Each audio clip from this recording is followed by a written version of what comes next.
All right, welcome back. There has been a lot of talk lately about one of pop culture's most famous and seemingly perfect couple, Barbie and Ken. Right, seemingly, right? We have a local professional matchmaker, Camille Kostin, joining us from It's Just Lunch Milwaukee, here to explain the perfect couple syndrome. Yeah. And that can actually kind of spell out a disaster for real relationships. Yeah. But what is that? Let's start with that. Yeah, so the perfect couple syndrome puts extra pressure on ourselves and our partners to meet a certain romantic standard.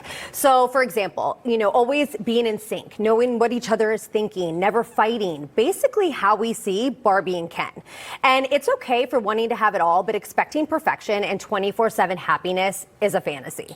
How is social media playing a role in this too? Because I feel like I always see couples, they're jumping on the beach, they're holding hands, they're really happy. Is that playing a role too? Well, we got to remember social media is a fantasy as well. Don't compare yourself to what you see on Instagram or Facebook, because people are really posting like the positive things. So to really avoid living in that fantasy world, you want to explore all of your options, especially when you are getting new to dating. And if you're only looking to meet somebody that is meeting every standard or checking every single box on your must-have list, chances are you're probably going to be disappointed, but you also are missing out on a potentially really great match for you. And also, if they're not meeting every expectation on that first date, doesn't mean they can't or won't in the future. Just be genuinely interested in getting to know them and see if there's compatibility before you call it quits or start calling them the one.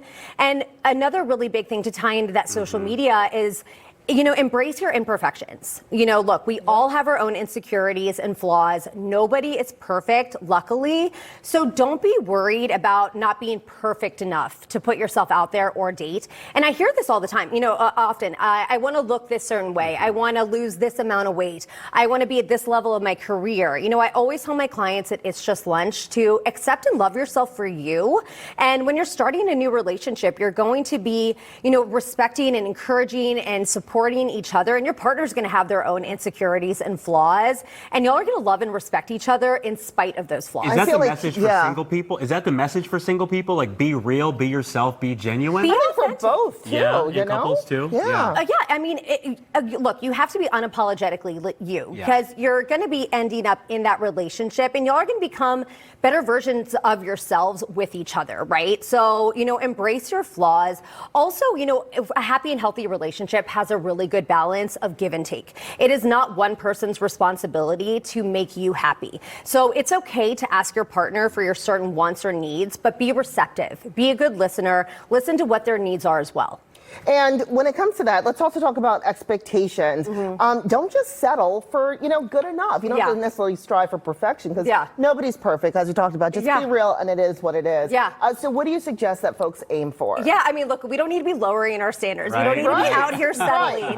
You can still be selective, but find the right partner for you. You want to meeting somebody that you have compatibility with, somebody that you share similar interests, lifestyles, values, goals, somebody that you have chemistry with. Neither you or the relationship has to be perfect. I just don't like when people shrink for other people. So I think, making sure you have those people with your same beliefs and goals. For sure, aligning that and having that chemistry, like two imperfect people can still have something really amazing, In the app world, I know, it's easy kind of to swipe left or right. I haven't dated in this world, but matchmaking, it's really becoming more and more popular. Let's just talk about some of the benefits of you being able to kind of find someone, knowing what someone else is kind of looking for, knowing their personality a little bit more. Right.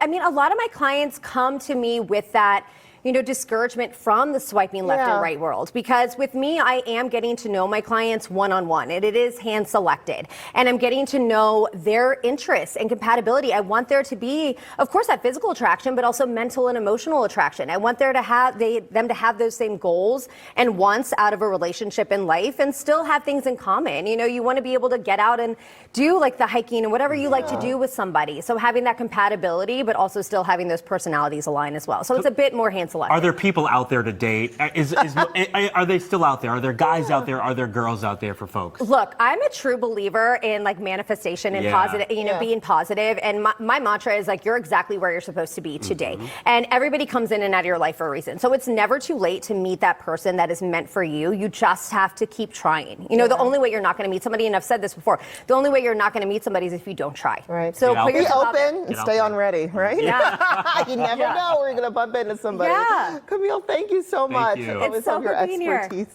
We'll be right back.